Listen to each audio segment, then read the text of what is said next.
राम राम दोस्तों, आप सभी को हमारे YouTube चैनल पे बहुत बहुत स्वागत है। आइए बात करते हैं एकादशी का। एकादशी हर माह के कृष्ण पक्ष और शुक्ल पक्ष में मनाई जाती है।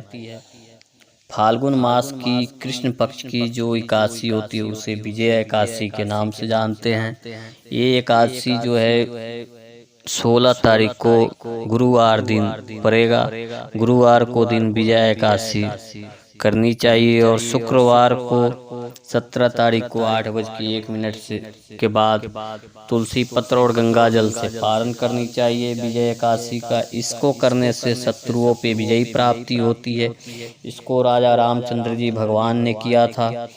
विजय एकादशी सब पापों को नष्ट करते हैं और शत्रुओं पे विजयी प्राप्ति होती है। प्रेम से बोले विष्णु भगवान की जय, माता लक्ष्मी की जय। आइए अब सभी कथा सुनते हैं।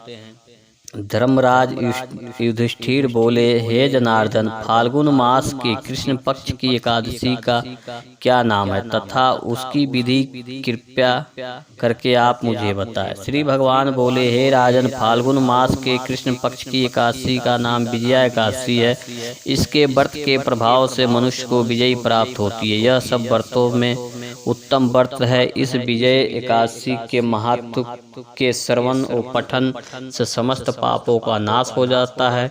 एक समय देवर्षि नारद जी ने जगत पिता ब्रह्मा जी से कहा, महाराजा, आप मुझसे फाल्गुन मास के कृष्ण पक्ष की एकादशी विधान कहिए। ब्रह्मा जी कहने लगे कि हे नारद, विजया एकादशी का व्रत पुरानों तथा नए पापों को नाश करने वाला है। इस विजया एकादशी की विधि मैंने आज तक किसी से नहीं कहा।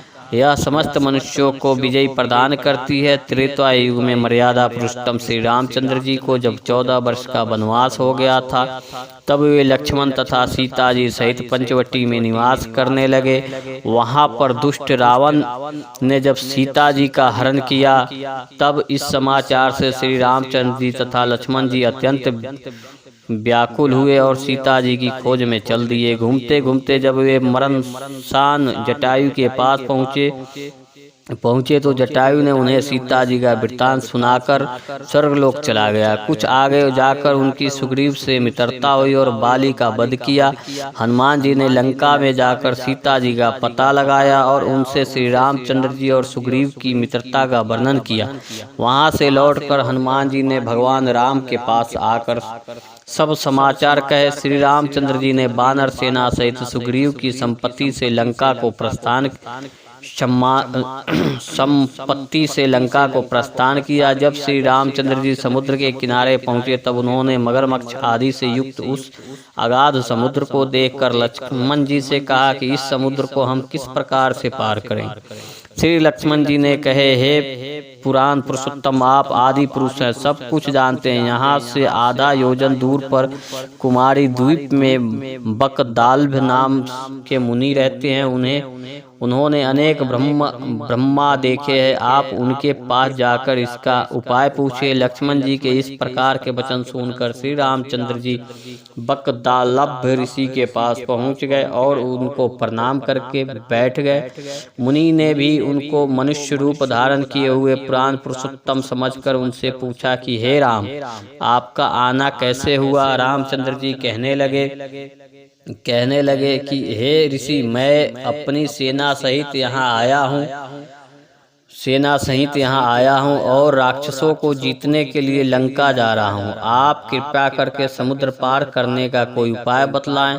मैं इसी कारण आपके पास आया हूँ। बकदाल्भ ऋषि बोले कि हे राम, फाल्गुन मास के कृष्ण पक्ष की एकादशी का उत्तम व्रत करने से निश्चय ही आपकी विजय होगी।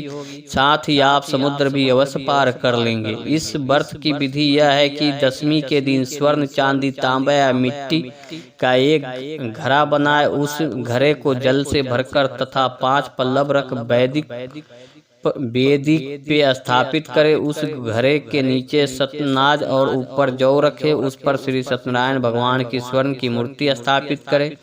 एकादशी के दिन स्नान दान से निवृत्त होकर धूप दीप नैवेद्य नारियल आदि से भगवान की पूजा करे। तत्पश्चात घड़े के सामने बैठकर दिन व्यतीत करे। और रात्रि को भी उसी प्रकार बैठकर रहकर जागरण करे। द्वादशी के दिन नित्य नियमों से निवृत्त होकर उस घरे को ब्राह्मण को दे दे। हे राम, यदि तुम भी इस व्रत को सेनापतियों सहित करोगे तो तुम्हारी विजयी अवश्य होगी। श्री रामचंद्र जी ने ऋषि के कथा अनुसार इस व्रत को किया और इसके प्रभाव से दैत्यों पर विजय पाई। अंतः हे राजन, जो मनुष्य विधि पूर्वक इस व्रत को करेगा दोनों लोक में उसकी अवश्य विजयी होगी। श्री ब्रह्मा जी ने नारद जी से कहा था कि हे पुत्र, जो कोई इस व्रत के महत्व को पढ़ता या सुनता है उसको वाजपेयी यज्ञ का फल प्राप्त होता है। प्रेम से बोली विष्णु भगवान की जय, माता लक्ष्मी की जय।